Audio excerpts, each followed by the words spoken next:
Calamar, bonjour. Bonjour, Bienvenue au Club suisse de la presse et merci d'être avec nous aujourd'hui. merci. Agnès Calamar, vous êtes la secrétaire générale d'Amnesty International depuis 2021. Quelle est la mission d'Amnesty International? Écoutez, la mission d'Amnesty International, c'est de protéger les droits humains partout dans le monde sur la base du droit international et des valeurs qui sont au cadre, au centre de toutes les institutions et les mécanismes qui ont été mis en place depuis 1948. Mais la base principale, c'est la Déclaration universelle des droits humains et le fait que tout être humain, tous les êtres humains sont nés libres et égaux en droit. Voilà ce que nous cherchons à protéger. Alors, vous êtes une experte dans le domaine justement des droits humains, puisqu'auparavant, vous étiez un des rapporteurs spéciaux de l'ONU, du Conseil des droits de l'homme de l'ONU. Avec Amnesty International, vous avez publié un rapport en 2023 sur la situation des droits humains dans le monde, dans 155 pays. Est-ce qu'aujourd'hui, à votre avis, la situation des droits humains, est-ce qu'elle est en recul par rapport à ce qu'elle a été auparavant? En effet, le rapport annuel d'Amnesty International pour l'année 2023 a conclu que nous assistons à un effondrement, à un délabrement des règles de l'état de droit, que le système qui a été mis en place après la Deuxième Guerre mondiale et après l'Holocauste, ce système est remis en question, y compris par des États extrêmement puissants. Donc, avec cet état de droit qui est en train de se détruire, de s'auto-détruire et d'être détruit par les actions des gouvernements avec beaucoup d'influence, cette destruction signifie que les gens les plus faibles, les gens les plus pauvres, les gens déjà très affaiblis par la pandémie, les gens très affaiblis par la montée des inégalités et des autoritarismes, ces gens-là sont particulièrement à même d'être encore rendus beaucoup plus vulnérables, de voir leurs droits violés de façon continue, sans vraiment recours et sans justice. Alors, comment Amnesty International travaille-t-elle avec la Genève internationale et plus particulièrement avec l'ONU?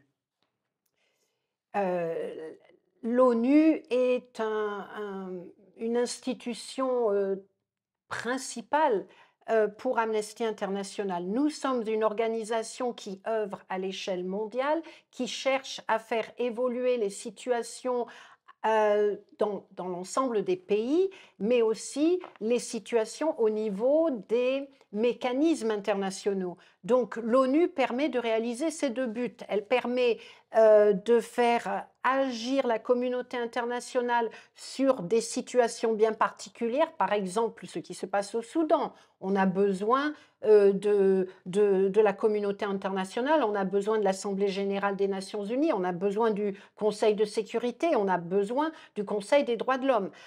Donc dans des situations pays, l'ONU peut jouer un rôle important, mais de la même façon, l'ONU, c'est aussi un cadre de valeurs et pour Amnesty International, il est important de rappeler ces valeurs, il est important de demander que le Conseil de sécurité joue son rôle, il est important de demander que le Conseil des droits de l'homme joue son rôle. Donc nous agissons aussi dans le cadre de ces mécanismes pour s'assurer euh, qu'ils qu'ils qu'ils continuent à mettre en œuvre le mandat qu'on leur a donné il y a plusieurs décennies.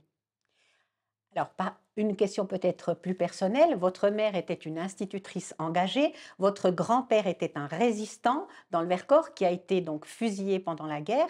Est-ce que ces deux figures ont été marquantes pour vous et, disons, vous ont inspiré par rapport à la question de la défense des droits humains? Oui, bien absolument. Ma maman était quelqu'un pour qui la justice sociale était vraiment extrêmement importante, qui l'a portée dans ses démarches personnelles et professionnelles. Mon grand-père, que bien sûr je n'ai pas connu, c'était quelqu'un qui était toujours présent dans les conversations. C'était, son acte, ses actes d'héroïsme et le fait qu'il ait été fusillé à la fin de la guerre, tout ça faisait partie de mon éducation. Et donc chaque année, le 15 août, puisqu'il a été, assassiné un 15 août, nous nous rendons à l'endroit, où lui et d'autres résistants ont été tués pour, commémorer leur acte d'héroïsme et rappeler, à tous et à toutes, ce qu'ils ont fait et pourquoi ils l'ont fait. Donc la justice sociale, la liberté, l'engagement pour ce pour lequel on croit, ça a fait partie de la façon dont j'ai grandi et dont j'ai été éduquée. Et bien sûr, je suis très, très attachée à ma maman, bien sûr, mais aussi à ce grand-père que je n'ai pas connu. Alors, nous sommes au Club suisse de la presse. Quels sont les médias que vous consultez? Quelles sont vos habitudes, au fond, pour vous informer? Écoutez, moi je lis tout, hein, je lis tout, donc de plus en plus, en ligne, parce que c'est plus facile, même si j'ai un grand attachement au papier. Je lis tout, je lis les médias, anglophones et je lis les médias francophones en priorité.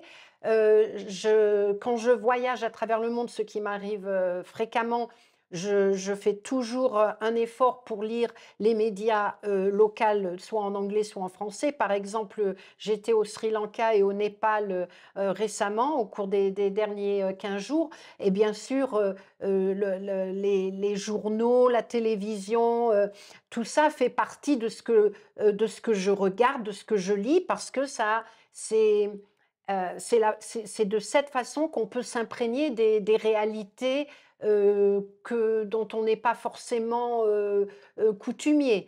Hem, les médias pour moi en tant que, défenseuse des droits humains, mais aussi en particulier la liberté d'expression, la liberté des médias, c'est une liberté primordiale, c'est quelque chose pour lequel je me bats et je continuerai de me battre. Le monde a besoin de médias indépendants, le monde a besoin de journalistes professionnels, intègres, impartiaux, objectifs.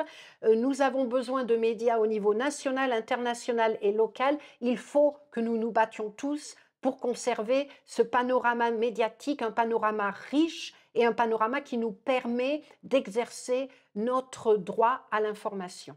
Agnès Calamar, merci pour cet entretien et puis bonne chance pour la suite.